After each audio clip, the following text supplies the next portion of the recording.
നടിയെ പീഡിപ്പിച്ച കേസിൽ ദിലീപ് പ്രതിയാണല്ലോ. ഈ പ്രതി തന്നെ CBI അന്വേഷണം വേണമെന്നുള്ള വിചിത്രമായ ഒരാവശ്യം ഉന്നയിച്ചു. അതിപ്പോൾ ഹൈക്കോടതി തള്ളി. അങ്ങനെ ഒരു പ്രതിക്ക് തനിക്കെതിരായ കേസ് ആരന്വേഷിക്കണം എന്ന് പറയാൻ വല്ല അവകാശമുണ്ടോ? അവകാശമൊക്കെ ഉണ്ട്. ആർക്കും അത് ആവശ്യപ്പെടാം. പ്രതിക്ക് ആവശ്യപ്പെട്ടുകൂടാ എന്നൊന്നുമില്ല. പക്ഷെ ഒരു വിചിത്രമായ ആവശ്യമാണ്. വിചിത്രമല്ല, അപൂർവമായ ആവശ്യം. വിചിത്രമൊന്നുമല്ല അത്. കോടതി അത് ചോദിക്കുകയും ചെയ്തല്ലോ. ഏത് കേസിലെ പ്രതി തന്നെ CBI അന്വേഷണം വേണമെന്ന് പറയുന്നത്. അതിന് കാര്യം എന്താണെന്ന് വെച്ചാൽ, there is a presumption of guilt. Dileep കുറ്റം ചെയ്തു എന്നൊരു പ്രിസംപ്ഷൻ. തെളിവായിട്ടില്ല, വിചാരണ കഴിഞ്ഞിട്ടില്ല, ഒന്നുമില്ല. അപ്പോൾ കുറ്റം ചെയ്തു എന്ന് വിശ്വസിക്കപ്പെടുന്ന ആൾ രാജ്യത്തെ പ്രീമിയർ ഇൻവെസ്റ്റിഗേഷൻ ഏജൻസി അന്വേഷിക്കട്ടെ എന്ന് പറയുമ്പോൾ ഇയാൾ കൂടുതൽ കുഴപ്പത്തിലാകുകയല്ലേ ചെയ്യുക. കാരണം അവരുടെ കോംപ്രഹെൻസീവ് എൻക്വയറിയാണ് CBIയുടെ. അതുകൊണ്ടാണല്ലോ എല്ലാവരും CBI അന്വേഷണം ചോദിക്കുന്നത്. അപ്പോൾ കേരള പോലീസ് അന്വേഷിച്ച് നിങ്ങൾ ഇന്ന കുറ്റം ചെയ്തിട്ടുണ്ട് എന്ന് കണ്ടുപിടിക്കും. CBI അന്വേഷിക്കുമ്പോൾ ഇതിനകത്ത് വേറെ കുറേ കുറ്റങ്ങൾ ഇവിടെ വന്നെങ്കിലോ. അപ്പോൾ അങ്ങനത്തെ ഒരു റിസ്ക് നിങ്ങൾ എന്തിനെടുക്കുന്നു? ഇതാണ് ചോദ്യം. കോടതിയോ? അല്ല, ഇങ്ങനെ ദിലീപിനോട് കോടതി ചോദിച്ചു, ഇത്ര വലിയ റിസ്ക് എടുക്കുന്നത് എന്തുകൊണ്ട്? കാരണം you may land up in further trouble with CBI. ഇപ്പം ദിലീപ് പറയുന്നത് ഞാൻ കുറ്റക്കാരനല്ല, അതുകൊണ്ടാണ് ഞാൻ CBI അന്വേഷണം ചെയ്യുക. ഐ ആം കൺവിൻസ് ഞാൻ കുറ്റക്കാരൻ, ഒരു ചുക്കും ഈ കേസിൽ എനിക്ക് ഇൻവോൾവ്മെൻ്റ് ഇല്ല. ഇപ്പം ഇത്രയും കാലം ഇട്ട് കളിച്ചിട്ട് ഇതിനൊന്നും ഒരു റിസൾട്ടും ആകുന്നില്ല. അങ്ങനെ ഇരിക്കുമ്പോൾ ഒരാളെ വിചാരണ ചെയ്തു. മറ്റേ സുപ്രീം കോടതി 2024 ജാനുവരി 31 വിചാരണ തീരണമെന്ന് സുപ്രീം കോടതി പറഞ്ഞതാണ്. അതിനു മുമ്പ് തീർക്കണം. പിന്നെ ആ ജാനുവരി, ഫെബ്രുവരിയായി, മാർച്ചായി, ഏപ്രിലായി, ഇപ്പം അടുത്ത ഏപ്രിലായി. This is the pace at which that case is going on. ഒരു മനുഷ്യന് ജീവിതകാലം മുഴുവൻ ഒരു കേസ് എന്ന് പറഞ്ഞിട്ട് ഇങ്ങനെ ഇട്ട് നീട്ടാൻ പറ്റുമോ? അപ്പോൾ ഇതിനൊരു ഫൈനാലിറ്റി ആവട്ടെ, CBI അന്വേഷിക്കട്ടെ. ഓൾറെഡി കേരള പോലീസ് അന്വേഷിച്ചിട്ടുണ്ട്, തെളിവുണ്ട്, സംഗതിയൊക്കെ ഉണ്ട്. CBIക്ക് വേറെ എന്തെങ്കിലും കാര്യങ്ങൾ നോക്കാനുണ്ടോ എന്ന് മാത്രമേ ഉള്ളൂ. അത് കഴിഞ്ഞാൽ CBI കുറ്റപത്രം കൊടുക്കും, അതനുസരിച്ച് പോട്ടെ. കുറച്ചുകൂടെ വിശ്വാസ്യത ജനങ്ങൾക്കും ഉണ്ടാവും. ഞാൻ കുറ്റക്കാരനല്ല. ഇപ്പോഴും ദിലീപ് ഹോൾഡ് ചെയ്യുന്നത് ഞാൻ കുറ്റക്കാരനല്ല ഇതിൽ. CBI അന്വേഷിച്ച് ക്ലിയർ ചെയ്ത് കഴിഞ്ഞാൽ എനിക്ക് നല്ല സർട്ടിഫിക്കറ്റ് ഇല്ലേ, പിന്നെ ദർ ഈസ് നത്തിങ്.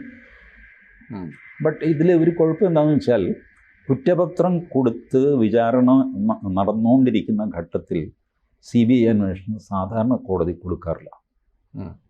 വിചാരണ തുടങ്ങണ്ട, കുറ്റപത്രം കൊടുത്താൽ പിന്നെ CBI അന്വേഷണം കിട്ടില്ല. പ്രയാസമാണ്. ഇതിലെ ഒരു ടിപ്പിക്കൽ എക്സാമ്പിൾ ഇതുപോലെ സംഭവിച്ചത് നമ്മളുടെ ശശി തരൂരിൻ്റെ ഭാര്യ സുനന്ദ പുഷ്കറിൻ്റെ മരണത്തിൽ CBI അന്വേഷണം വേണമെന്ന് പറഞ്ഞിട്ട് സുബ്രഹ്മണ്യൻ സ്വാമി ഡൽഹി ഹൈക്കോടതിയിൽ പോയി. ഡൽഹി ഹൈക്കോടതി തള്ളിപ്പുള്ളി സുപ്രീം കോടതിയിൽ പോയി. സുപ്രീം കോടതിയിൽ ഈ കേസ് ലിസ്റ്റ് ചെയ്തൊക്കെ വരുന്നതിന് മുമ്പ് ഇതിലെ കുറ്റപത്രം കൊടുത്തു. കുറ്റപത്രം കൊടുത്ത് ഇപ്പോൾ ഈ സുപ്രീം കോടതി ലിസ്റ്റ് ചെയ്യാൻ താമസിക്കുമല്ലോ. ഇതിനിടയ്ക്ക് അവർ മനഃപൂർവ്വം പ്രിയെംപ്റ്റ് ചെയ്യാനൊന്നും ചെയ്തതല്ല. പോലീസ് അവരുടെ ഡ്യൂട്ടി ഇങ്ങനെ ചെയ്തതുകൊണ്ട് സമയമായി കുറ്റപത്രം റെഡിയായി കൊണ്ടുപോയി കൊടുത്തു.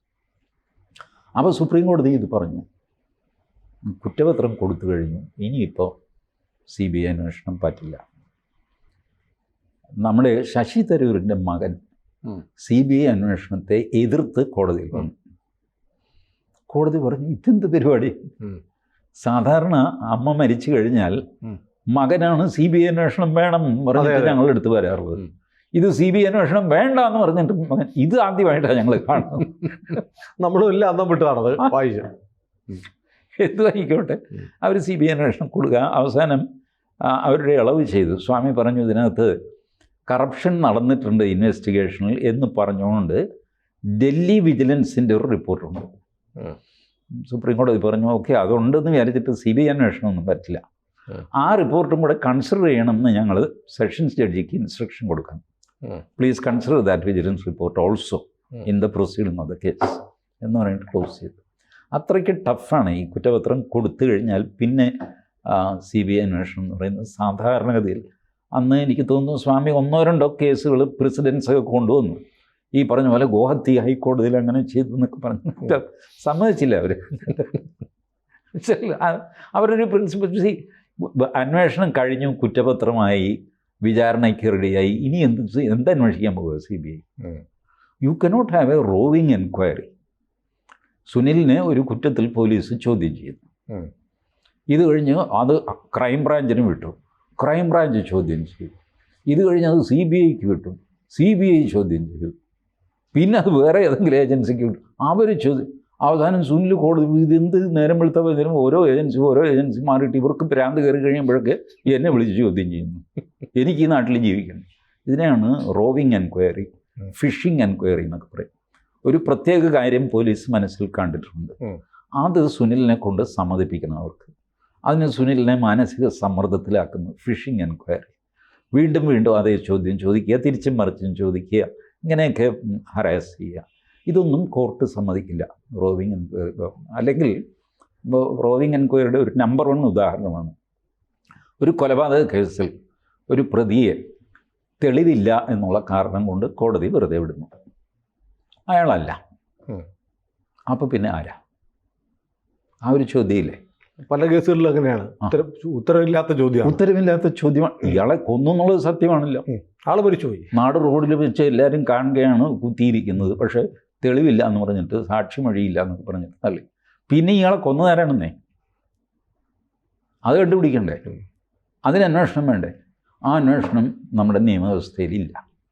അതിന് റോവിങ് എൻക്വയറി എന്ന് പറയും. ഒരു കാര്യം അന്വേഷിച്ചു, അതിപ്പോൾ കുറ്റപത്രമായി, കോടതിയിൽ പോയി, വിചാരണ കഴിഞ്ഞു, പ്രതിയെ വെറുതെ വിട്ടെങ്കിൽ വെറുതെ വിട്ടു, അവിടെ വെച്ച് തീർന്നു ആ കേസ്. അല്ലാതെ വീണ്ടും എന്നാൽ പിന്നെ അടുത്ത പ്രതിയെ നോക്കാമെന്ന് പറഞ്ഞിട്ട് വീണ്ടും അതില്ല. അങ്ങനെ ഒരു പ്രൊവിഷനില്ല. പക്ഷെ കേട്ട് കഴിയുമ്പോൾ ആൾക്കാർക്ക് അത്ഭുതം, അതെന്തൊരു മര്യാദയാണ്. സത്യത്തിൽ കൊന്നവനെ കണ്ടുപിടിക്കേണ്ടതാണ്, മോറലി കണ്ടുപിടിക്കേണ്ടതാണ്. But legally and physically it is not possible. ഒരു കൊലപാതകം നിങ്ങൾ എത്ര തവണ അന്വേഷിക്കും?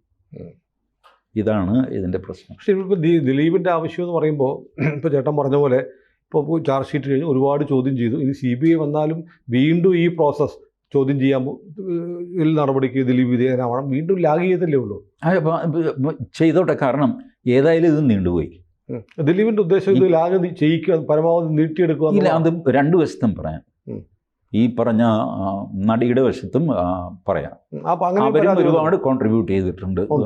ഇല്ലാത്ത പെറ്റീഷൻസ് ഒക്കെ ഹൈക്കോടതിയിൽ കൊണ്ടുപോയിട്ട് ചെയ്ത് അത് നീട്ടിവെക്കാൻ, മറ്റേ കോടതിക്കെതിരെ, ജില്ലാ കോടതിക്കെതിരെ ഇതൊക്കെ അവരും ചെയ്തിട്ടുണ്ട്. കാരണം ഇറ്റ് ലുക്സ് ആസ് ഇഫ്, ഞാനൊരു ആരോപണം കൊണ്ടുവരികയല്ല, ഇത് നിഷ്പക്ഷമായിട്ട് നോക്കുമ്പോൾ ദിലീപ് ഒരു കാലത്തും ഈ കേസിൽ മോചിതനാവരുത്. അങ്ങനെ ഒരു താല്പര്യം ആർക്കൊക്കെ ഉണ്ട്. ശിക്ഷ ഏതായാലും ദിലീപിന് കിട്ടാൻ പോകുന്നില്ല. അപ്പോൾ പിന്നെ ആകെ ചെയ്യാവുന്നത് എന്താ? കേസ് നിരക്കി കൊണ്ടുപോവുക, so that his career is finished. ഈ ഒരു വാശി ആർക്കൊക്കെയോ ഉള്ളതുപോലെ ഈ കേസിൻ്റെ പ്രൊസീഡിങ്സ് നോക്കിയാൽ മനസ്സിലാവും. ഇപ്പം ഈ കേസിൽ സംഭവിച്ചിരിക്കുന്നത് എന്താ?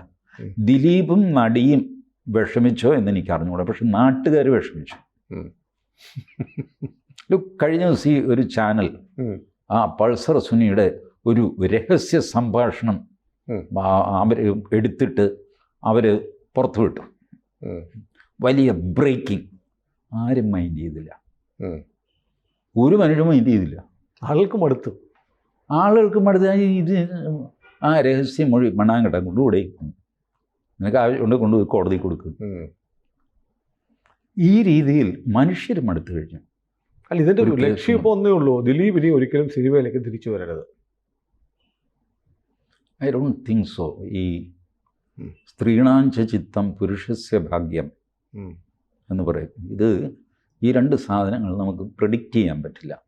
പുരുഷൻ്റെ ഭാഗ്യവും സ്ത്രീയുടെ മനസ്സും. അതിൻ്റെ മുമ്പ് ചില വരികളുണ്ട് കേട്ടോ, മഴ, അത് ഇത് പ്രെഡിക്റ്റ് ചെയ്യാൻ പറ്റാത്ത സാധനങ്ങളുടെ ലിസ്റ്റാണ് ആ ശ്ലോകത്തിൽ. അതിലെ പ്രത്യേക 2 ഐറ്റമാണ് സ്ത്രീണാം ചിത്തം പുരുഷസ്യ ഭാഗ്യം, ദേവോന ജാനാതി കുതോ മനുഷ്യ. ദൈവത്തിന് പോലും അറിയില്ല പിന്നെ മനുഷ്യൻ്റെ കാര്യം. ഇതാണ്. അപ്പോൾ ഈ പുരുഷൻ്റെ ഭാഗ്യം എന്ന് പറയുന്നത് നിമിഷം നേരം കൊണ്ട് മാറി മറിഞ്ഞു എന്ന് വരാം. Look at Narendra Modi. 97 remember this year 1997 ഇനി ഈ മനുഷ്യന് ഗുജറാത്തിൽ കാല് കുത്താൻ വിടരുത്. ഇറങ്ങിപ്പോളാൻ. എല്ലാവരും ഗാങ്ങപ്പ് ചെയ്തു. BJPക്ക് ഉള്ളിൽ മോദിയെ ഗുജറാത്തിൽ നിന്ന് മാറ്റി. ഇനി ഗുജറാത്തിൽ മോദിക്ക് വല്ലപ്പോഴും വന്നു പോകാൻ, വല്ല ട്രെയിനിനോ ബസ്സിനോ വന്ന് തിരിച്ചു പോക്കോളണം. ഇവിടെ കിടന്ന് ആളുകൾ മുട്ടുകാല് തല്ലി പിടിക്കും. ഇതായിരുന്നു അവസ്ഥ. He was thrown out of Gujarat. കയറിപ്പോരുതെന്ന് പറഞ്ഞു. മോദി ഒന്നും മിണ്ടിയില്ല. ഒന്നും മിണ്ടാതെ തൻ്റെ സഞ്ചിയും തോളത്തിട്ടിട്ട് ഈ വെന്റ് ടു ഡൽഹി. പാർട്ടി എന്ത് പറഞ്ഞോ അതൊക്കെ ചെയ്തുകൊണ്ടൊക്കെ ഇരുന്നു. Then what happened? 4 വർഷം കഴിഞ്ഞപ്പോൾ സാക്ഷാൽ നരേന്ദ്രമോദി വിളിച്ചുകൊണ്ട് വന്നു. അയാളെ വിളിക്കുക. ഇവിടെ തമ്മിൽ വലിയ അടിയും ബഹളവും നടക്കുന്നു. അങ്ങനെയാണല്ലോ മോദി നേരെ മുഖ്യമന്ത്രി ആകുന്നത്. അല്ലാതെ പഞ്ചായത്ത് പ്രസിഡൻ്റായിട്ട് കയറി വന്ന ആളല്ല. എങ്ങനെ നേരെ മുഖ്യമന്ത്രി? ആ സിറ്റുവേഷൻ വന്നു. പ്രകൃതിക്ക് ചില നിയമങ്ങളുണ്ട്. എവിടെ നിന്നാണോ നിന്നെ അൺടച്ചബിൾ എന്ന് പറഞ്ഞ് ഇറക്കി വിട്ടത്, അവിടെ നീ നേരെ മുഖ്യമന്ത്രിയായിട്ട് വരുന്നു. അതേ ആൾക്കാരുടെ റിക്വസ്റ്റ്. അതുകൊണ്ട് മോദി മുഖ്യമന്ത്രിയായി സത്യപ്രതിജ്ഞ ചെയ്ത് കഴിഞ്ഞപ്പോൾ കേശുഭായ് പട്ടേലിനെ വീട്ടിൽ ചെന്ന് കണ്ട് ലഡ്ഡു ഒക്കെ കൊടുത്ത് കാല് തൊട്ട് നമസ്കരിച്ചു. The man who through me out of Gujarat I ബോ. അതാണ് മോദി എന്ന ക്യാരക്ടർ. എത്ര പെട്ടെന്നാണ് സമയം മാറിയത്. അതുകൊണ്ട് ഈ കേസ് ഇങ്ങനെ നീണ്ടുപോയി. ദിലീപിൻ്റെ ക്യാരക്ടർ അങ്ങ് നശിച്ചു. I don't think so. ഒരു ദിവസം ദിലീപിനും വരും എന്ന് തന്നെ ഞാൻ കരുതുന്നു. കാരണം ഇതൊക്കെ ഭാഗ്യനിർഭാഗ്യങ്ങളുടെ കളിയാണ്. നമ്മൾ വിശ്വസിച്ചാലും വിശ്വസിച്ചില്ലെങ്കിലും ഭാഗ്യവും നിർഭാഗ്യവും ജീവിതത്തിൽ ഉണ്ടായിക്കൊണ്ടേയിരിക്കും അല്ലേ? പണ്ട് നമ്മുടെ തോമസ് ആൽവ എഡിസൺ വലിയ ശാസ്ത്രജ്ഞനാണല്ല, പുള്ളി ഐശ്വര്യത്തിൻ്റെ ചിഹ്നമായ സ്വസ്തിക അദ്ദേഹത്തിൻ്റെ ലാബിൻ്റെ പുറത്ത് കെട്ടിത്തൂക്കിയിട്ടിട്ടുണ്ട്. അപ്പോൾ ആൾക്കാർ പറഞ്ഞു, ഇതെന്ത് പരിപാടി, നിങ്ങൾ ഇത്ര വലിയ സയൻറ്റിസ്റ്റായിട്ട് നിങ്ങൾക്ക് ഇതിലൊക്കെ വിശ്വാസമുണ്ടോ ഭാഗ്യചിഹ്നത്തിൽ? അപ്പോൾ എഡിസൺ പറഞ്ഞു, ഞാൻ വിശ്വസിച്ചാലും വിശ്വസിച്ചില്ലെങ്കിലും ആ സാധനം വർക്ക് ചെയ്യുന്നുണ്ട്. ഞാൻ വിശ്വസിക്കുന്നുണ്ടോന്നൊന്നും അതിന് പ്രശ്നമല്ല, ദാറ്റ് ഈസ് വർക്കിംഗ്. അതുകൊണ്ട് ഞാനത് ഈ പറഞ്ഞ പോലെയാണ്. ജീവിതത്തിൽ ഭാഗ്യനിർഭാഗ്യങ്ങളൊന്നുമില്ല, അതാണ് ഇതാണ് ശരി, ഒന്നുമില്ല, തർക്കിക്കേണ്ട. ബട്ട് കുറച്ച് കഴിയുമ്പോൾ ഭാഗ്യവും നിർഭാഗ്യവും നിങ്ങൾ അനുഭവിക്കേണ്ടി വരുന്നു. അപ്പോഴും നിങ്ങൾക്ക് പറയാം, ഇത് ഭാഗ്യമൊന്നുമല്ല, ഇതിങ്ങനെ വന്നു, അവർ തമ്മിൽ വഴക്കുണ്ടായി, അപ്പോൾ പിന്നെ കോംപ്രമൈസ് കാൻഡിഡേറ്റായിട്ട് എന്നെ മുഖ്യമന്ത്രിയാക്കിയതാണ്. ശരി, അങ്ങനെയാണ് മോദി മുഖ്യമന്ത്രിയായത്, കാര്യമൊക്കെ ശരി. ബട്ട് അതൊരു ഭാഗ്യമല്ലേ, മുഖ്യമന്ത്രി ആയല്ലോ. ഇതുപോലെ ഇത് മാറി മറിയാനായിട്ട്, ഈ ബാലൻസ് ടിൽറ്റ് ചെയ്യാനായിട്ട് സമയം വേണ്ട. ആ സ്ത്രീണാഞ്ചിത്തം, സ്ത്രീകളുടെ മനസ്സ്, അതും നിമിഷ നേരം കൊണ്ട് മാറും. അതിൻ്റെ ഉദാഹരണങ്ങൾ പറഞ്ഞ് ഞാൻ സ്ത്രീ വിരുദ്ധനാകാൻ ആഗ്രഹിക്കുന്നില്ല. ഏതായാലും ദിലീപിന് മലയാള സിനിമയ്ക്ക് ആവശ്യമുള്ളൊരു നടനായിരുന്നു. ആവശ്യമുള്ളതും ക്ലൗട്ടുള്ളതുമായ ഒരാളായിരുന്നു. യു സി, ക്ലൗട്ടുള്ള ഓരോ characters somehow they are being demolished. Dilip, now in the name of Empuran Mohanlal. മോഹൻലാലിൻ്റെ തലയിലാണ് അതിൻ്റെ റെസ്പോൺസിബിലിറ്റി എന്ന് വരുത്താൻ കുറച്ച് പേര്, മോഹൻലാൽ ഇത് അറിഞ്ഞില്ല എന്ന് പറഞ്ഞ് മോഹൻലാലിനെ രക്ഷിച്ചെടുക്കാൻ കുറച്ച് പേര്. ആ മൊത്തം ഇത് നോക്കിക്കഴിഞ്ഞു കഴിഞ്ഞാൽ somewhere something is working against Mohanlal. മലയാള സിനിമയിൽ തലയെടുപ്പുള്ള ക്ലൗട്ടുള്ള ഒരു നടൻ. ദിലീപിൻ്റെ ഒരു കുറ്റം അതായിരുന്നു. കാരണം മോഹൻലാലിൻ്റെയും മമ്മൂട്ടിയുടെയും ഡേറ്റ് കിട്ടണമെങ്കിൽ ദിലീപിനോട് ചോദിക്കണമെന്നുള്ള അവസ്ഥ വന്നു. തിയേറ്റർ ഉടമകളെല്ലാം കൂടെ തീരുമാനിച്ചു ഞങ്ങൾ പൂട്ടിയിടാൻ പോകുന്നു, അവരുടെ എന്തോ പ്രശ്നമുണ്ട്.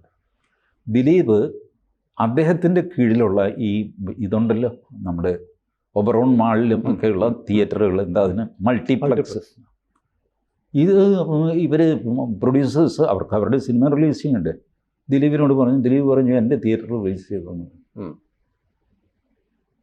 പ്രൊഡ്യൂസേഴ്സ് മറ്റേ തിയേറ്റർ അസോസിയേഷൻ പ്രസിഡൻ്റ് ആരാ, നമ്മുടെ ലിബർട്ടി ബഷീർ വന്നിട്ട് ഇരുന്നു പോയി.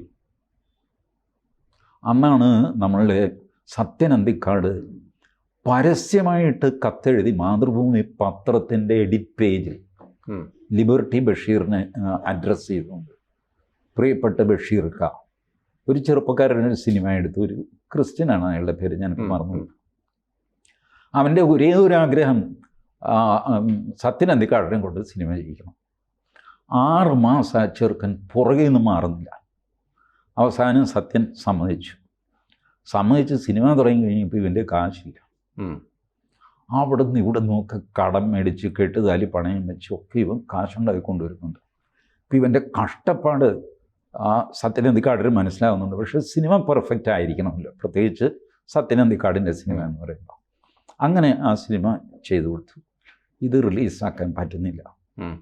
സത്യനന്ദിക്കാട് പരസ്യമായിട്ട് മാതൃഭൂമിയുടെ എഡിറ്റ് പേജിൽ എഴുതി, പ്ലീസ് ബഷീർ ഖാൻ, ഈ ഓണസമയത്ത്, ഓണമായിരുന്നു, ഓണസമയത്ത് 10 വയസ്സായ ചെറുക്കന് കിട്ടിക്കോട്ടെ. എൻ്റെ കൺമുമ്പിൽ കഷ്ടപ്പെട്ടവനാണവൻ. ഓണം കഴിഞ്ഞിട്ട് ബഷീർ ഖാൻ എന്ത് വേണമെങ്കിൽ ചെയ്തു. തിയേറ്റർ പെർമനൻ്റ്ലി പൂട്ടിയിടുകയോ ബുൾഡോസർ വെച്ച് ഇടിച്ചു നിർത്തുക, എന്തെങ്കിലും ചെയ്യും.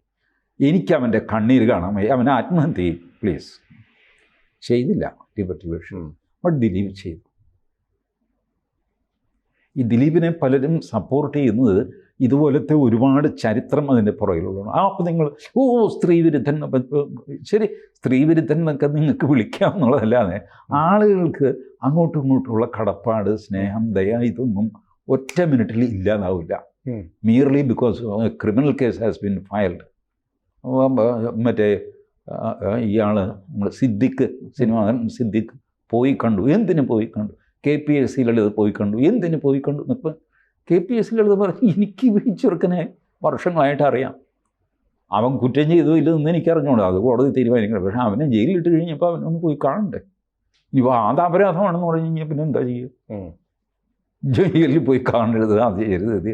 അതേസമയം വലിയ മനുഷ്യാവകാശമൊക്കെ പറയുകയും ചെയ്യും. അന്നാണ് സിദ്ദിഖ് മനോരമ കോൺക്ലേവിൽ ഇവരോട് ചോദിച്ചു, ഷാനി പ്രഭാകരനോട്, അല്ല ഈ ഇക്വേഷൻ ശശി തരൂരിൻ്റെ കാര്യത്തിൽ ഇല്ലാത്തത് എന്താണ്? ഞാൻ ദിലീപിനെ പോയി കണ്ടു കഴിഞ്ഞാൽ കുഴപ്പം, മറ്റേയാൾ ജയിലിലല്ലേ, അതൊക്കെ കൂടെ നടക്കും, നിങ്ങളെല്ലാം വായും വിളിച്ച് ഇൻ്റർവ്യൂ എടുക്കുന്ന ഒരു കുഴപ്പമില്ല. How is it justified? Anyway, I wish good luck for every one, എല്ലാവർക്കും. അതെ, കൂടുതൽ വാർത്തകളും വിശേഷങ്ങളും നിങ്ങളിലേക്ക് എത്താൻ ABC മലയാളം സബ്സ്ക്രൈബ് ചെയ്യുക, ബെൽബട്ടനും അമർത്തുക.